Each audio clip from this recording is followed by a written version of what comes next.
সোমবার ত্রিস্তর পঞ্চায়েত নির্বাচনের ভোট গণনা অনুষ্ঠিত হবে। এই ভোট গণনা সুষ্ঠুভাবে সম্পন্ন করতে ঊনকোটি জেলায় জেলাশাসক গত আগস্ট জেলাশাসক অফিসে এক সর্বদলীয় বৈঠক আহ্বান করেন এবং এই বৈঠকে সিদ্ধান্ত হয় কাউন্সিল কুড়া বৈদ্যনাথ স্মৃতি স্কুলের পূর্ব প্রান্তে কংগ্রেস এবং সিপিএম দলের সমর্থকরা বসবেন এবং স্কুলের পশ্চিম প্রান্তে শাসক দল বিজেপির কর্মীরা বসবেন।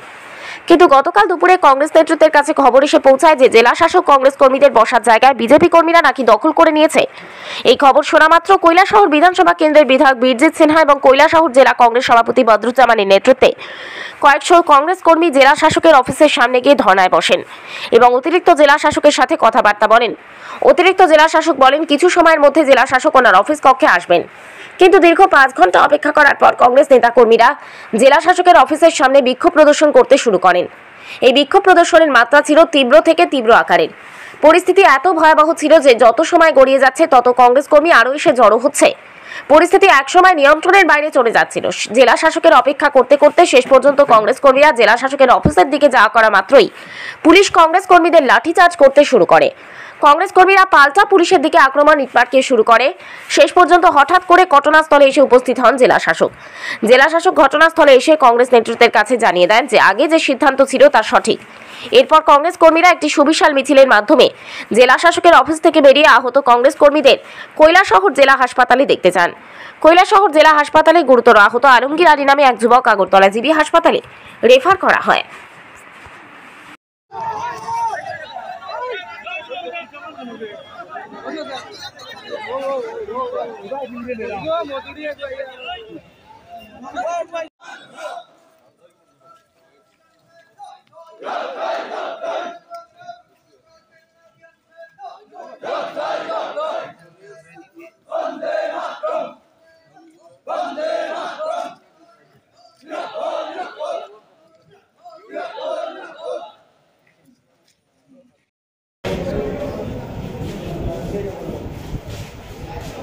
গত 5 তারিখে পঞ্চায়েত নির্বাচন হলো।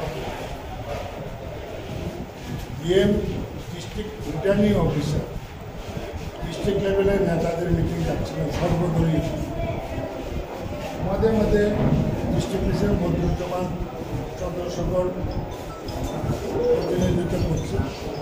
সেখানে ত্রিপুরে কংগ্রেস পার্টি এবং বামপন্থীরা পূর্ব সাইডে থাকবে, পশ্চিম সাইডে থাকবে বিজেপির তো প্রামতা। এই রিজলিউশনের মধ্যে 10 নম্বর সিদ্ধান্ত। আজকে দেখা যায় বিজেপি কতিপয় লোক যেখানে আমরা পূর্ব প্রান্তে এরা ফরমালিয়েছে। দেখলাম যে এটা তো সাংঘাতিক। ডিএমের কাছে দেখা করতে আমরা এসেছিলাম, এখনই দেখা হয়েছে অনেক ঘটনার পরে। ডিএমকে আমি বললাম আপনি তো ডিস্ট্রিক্ট রিটার্নিং অফিসার, ইলেকশন কমিশনের আন্ডারে কাজ করছে, যেখানে এটা তো আপনার ব্যক্তিগত যে ডিএম ডিসিশন নেননি, ডিসিশন হয়েছে সর্বদলীয় মিটিংয়ে, এটা স্ট্যাটিস্টিক করেন না। উনি বললেন লাস্টে ইয়েস এই ডিসিশনে স্টিল থাকে। তখন আমরা এখান থেকে চলে আসলাম। এরপরে আমরা যখন বাইরে ছিলাম ডিএমের অপেক্ষায় শত শত কর্মী ছিল। সেখানে নতুন না বলছে এসএসবি নতুন চাকরিতে ঢুকছে, এটি পুলিশ অফিসারও ছিলেন, কারোর নির্দেশ না মেনে আমাদের কর্মীদের উপরে লাঠিচার্জ। এটা কি ডিএম এর নির্দেশে হয়েছে? আপনি ডিএম জানে না বলছে, ডিএম এসে অফিসারদের খুব তিরস্কার করছে, এসপিকে জানিয়েছে কার নির্দেশে এখানে লাঠিচার্জ হয়েছে। তারপরে আমাদেরকেও বলেছে নো, আমরা কোনো ম্যাজিস্ট্রেট পর্যায়ে বা আমরা কোনো নির্দেশ দেয়। পুলিশ অফিসারও বলছে নো, আমরা কোনো নির্দেশ দিই।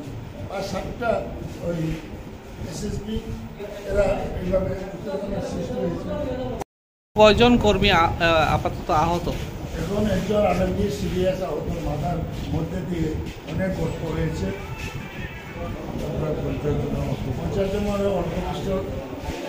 50 জনের মতো আহত। হ্যাঁ, অল্প বিষ্ট আহত হয়েছে, একজন সিরিয়াস। এবং এটা না হলেও আমরা ডিএমের কাছে ফোন করেই গেছি, উনি একটা মিটিংয়ে ছিল বিএসএফ আসতে দেরি হয়েছে।